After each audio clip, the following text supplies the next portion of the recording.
What's up, guys? Gate was 10.2 million. Attendance was 18,370. Sold out. Highest grossing event in arena history and highest grossing MMA event in California. Fight of the night, Merab and Umar. You're in Almeida won. Performance of the night, I'm wheels up at 11:30, so let's keep this short and sweet. All right. Dana, never ideal with a pay-per-view, main event change on 24 hours notice, but you've done it before, so I guess what was your take on, here's the crazy part.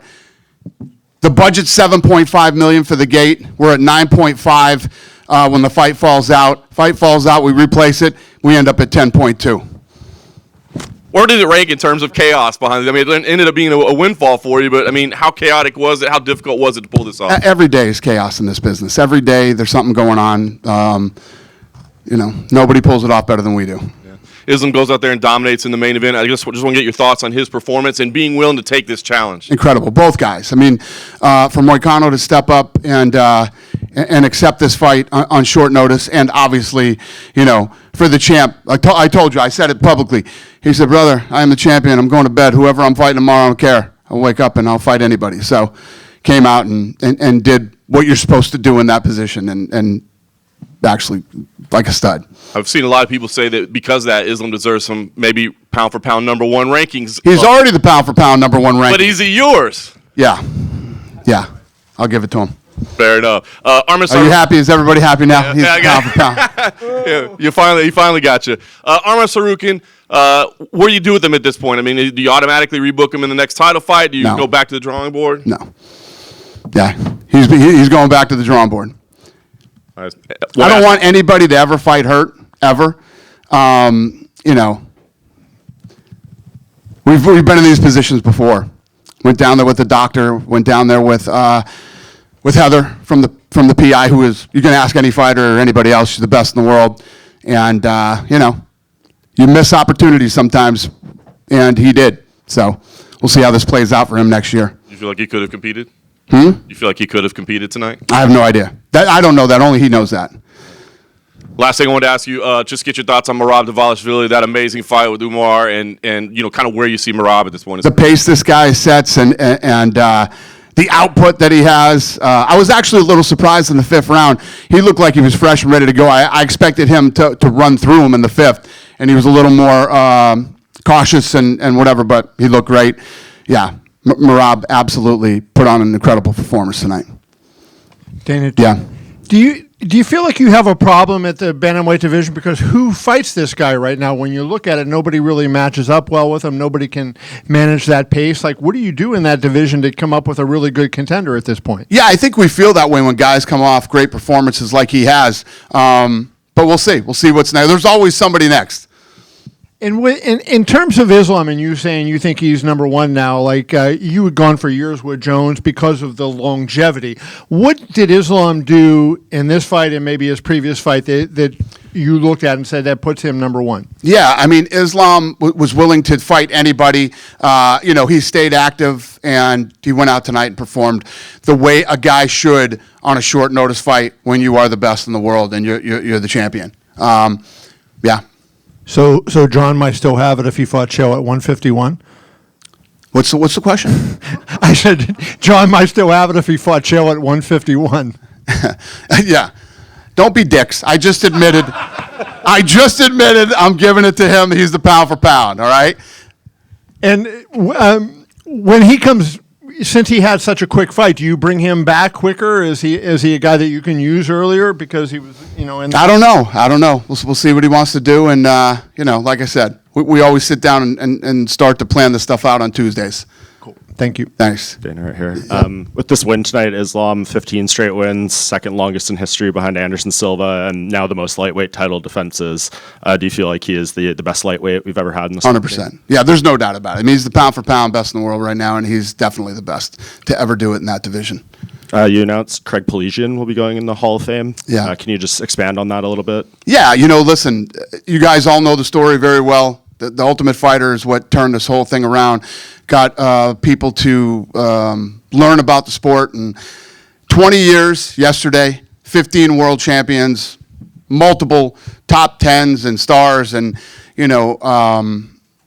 Craig deserves to be in the Hall of Fame. And looking back on the, you know how I feel about season 1 of The Ultimate Fighter. So it's cool. And then tonight to look to the left and see Chris Lieben judging fights over there too. Yeah, cool week. Yeah, and you went with DC and Chael as the tough coaches for the next season. Yeah. Obviously, they won't be fighting, so it's kind of the thinking of how that will work. Yeah, you know, you always want people that are going to add value, be able to, you know, teach these kids that come in something new. Both those guys are great. Plus, I'm sure they'll both be great TV too. And what do you do kind of with Yuri going forward, right? He has the 2 losses, but he beats another former champion in Jamal Hill. There's not too much room in the rankings between him and the top. What do you feel like he has to do to maybe get that 3rd fight with Alex if Alex continues to defend? Yeah, I don't know. We'll see. We got to see how this plays out with Alex now. And I doubt people don't not want to see that fight again. So we'll see how it plays out. And just 2 more outside of tonight. Patricio Pitbull, the longtime Bellator champion, Yeah. he got a unconditional release from PFL, and he says he badly wants to fight in the UFC. Are you interested in bringing him into the featherweight division? I don't know. I'll talk to the boys about that, and we'll see where we're at. Another one is Aaron Pico. Ali Abdelaziz said his exclusive negotiation window, I think, ends this week. I definitely know the boys are interested in him. Yeah. And to look ahead to the next pay-per-view, UFC 312, where does Khamzat Chimaev fit into the middleweight division? Do you think he'll get the winner of Strickland and Duplessis, or is he going to fight again before a title shot? Yeah, I think he probably gets the next shot. Thank you. Dana, right over here. Yep. So Grant Dawson said he's hoping for a Beneil Dariush fight, that was kind of being talked about. Can we confirm that, or is that anywhere close to being confirmed? Don't know yet. All right. Who impressed you the most tonight? Oh, shit. I mean, it would have to be the co-main and main event. I mean, Merab, the pace he set, how good he looked. I think a lot of people thought he might get out-wrestled by Umar. That was not the case. Oh, and by the way, we didn't even mention this, that he broke George St. Pierre's takedown record, all-time takedowns in UFC. So, great night for him, and then obviously Islam came out and delivered. Yeah. Absolutely. Anyone surprise you tonight? Maybe Howney Barcelos is like a 7-1. Yeah. No, that was a great win too, and also, you know, Almeida beat the number 7 ranked guy and did it spectacularly. So a lot of guys really had good performances tonight. How about the girl, Aylin Perez? Is she going to get someone top 10 possibly very soon? I don't know. We'll see. Appreciate you. Thank you, sir. Dana Yeah. over here. Dana, you've shown a lot of love to the Inland Empire in Anaheim. This was a great event. The Intuit Dome really lit up. Is it safe to say LA County could get more UFC events again in the coming years? No, we're never coming back here ever again, sir. Why It would was you a bring terrible up- event. This place sucked, and we're never coming back. Yes, this place is beautiful. I mean, look how badass this arena is. Look how good it looks on TV. You know what? I'll tell you what I love tonight. So many people came up to me tonight and said, "Thank you for not pulling this fight out of LA. LA needs this, and we needed this." And obviously, when you look at the gate and everything about tonight was awesome. And yes, we will be back to LA. Thank you so much. Charles Oliveira was a very prominent part of Fight Week. With Arman now back to the drawing board, is it safe to say he's the front runner maybe for Islam at 155? No clue. We'll figure that out on Tuesday. Dana, And then finally, Rainier de Ritter had a great victory. Caio Bahayo's on a roll. Khamzat's on a roll. Can you just talk about where RDR fits into middleweight and just how that division is shaping up right now? Yeah, you look good. I have no clue. Figure that out on Tuesday. Thank you. Thank you. Dana over here. Yep. Craig Peligian gets inducted to the UFC Hall of Fame, first Armenian inducted, especially to announce that in Los Angeles. Obviously, Arman's not fighting, but still, you had a lot of Armenians in the crowd. Just talk to me about what that moment was like, and also tell us a little bit about you and Craig's relationship. Yeah, it literally just fell this way that, we're here and the Armenian, the whole thing just sort of landed on tonight. But yeah, I mean, I've had a 20-year history with Peligian, a 20-year relationship with him, and he's one of the best, producers of television in Hollywood. And we lied to him tonight on why he was here. I asked him to come to. He had no idea that was going to happen, and he was pretty excited about it. So Did you talk to him afterwards? he was with me. Yeah. Final question I have to ask you. You said going back to the drawing board with Arman. Kind of tell us about what that looks like. What are you going to kind of envision? I don't know. He's not getting a title shot, so that means he's going to have to fight his way back to the title. Thank you. Dana, you said that the UFC was going to come here definitely, but Vegas was a backup with the fires. Right. Can you tell us how crazy that situation was? It wasn't at all. We were coming here no matter what. Listen, you have to have a backup. You know, you're a fool if you don't back it up and something really goes wrong. But we go. We're going. We went through COVID. We go. We were coming here no matter what. There wasn't a time where Never. let's see what's happening to. Okay. Never. And you're catching a plane. Where are you going? DC? I'm going to DC. Yeah. Can you tell us what you think this means for the country after the next couple of days when Trump becomes? It doesn't suck. I can tell you that. I'm really happy about it, and I love him. I'm really happy for him, and he's actually he'll be here on Friday. I talked to him this morning. He says he's coming to California on Friday, and wants to help out. Thanks. Thank you. Dana. Yes, sir. Dana, did you see two former rivals, Israel Adesanya and Robert Whittaker? They filmed an episode together and they were training together. What'd you think of that? I didn't know that. That's fascinating. Very cool. And one more from me, another middleweight, former UFC middleweight, Darren Till. He won a Misfits boxing match today by. I saw that on the internet. Yeah, I saw that. I never heard of the guy he fought, but I guess he's a tough guy, and it was a big deal that Till beat him the way he beat him. Yeah. Then over here, after the Umar fight, you had a short conversation with Khabib. Did he think Umar won somehow? Maybe he was hoping he won. And what's next for Umar? I'm sure he was. We didn't talk about that. I told him great fight, and he said thank you. I don't know what's next for Umar. Hi, Dana. Yeah. Over here. For the French people, do you have any update regarding the fight between Manon Fiorot and Valentina Shevchenko? What's the question? For the French people, Yeah. for the title between Shevchenko and Manon Fiorot, is there going to be a fight? Do we announce it? No? That was the question. Okay. We'll announce it. When we do it, we'll announce it. Thank you. Dana, right here. Yeah. After Merab was announced as the winner, he walked straight to you and had some words that he shared with you. Yeah, he and I have had a kind of a goofy relationship. So he was just saying, listen, I love the UFC. Thank you for everything. And he was going crazy. I said, talk to Joe. You and I will talk later. So. Well, when you say goofy relationship, what is Yeah, it's been pretty public how goofy our relationship is. He's done some things that I didn't love, and I don't dislike him at all.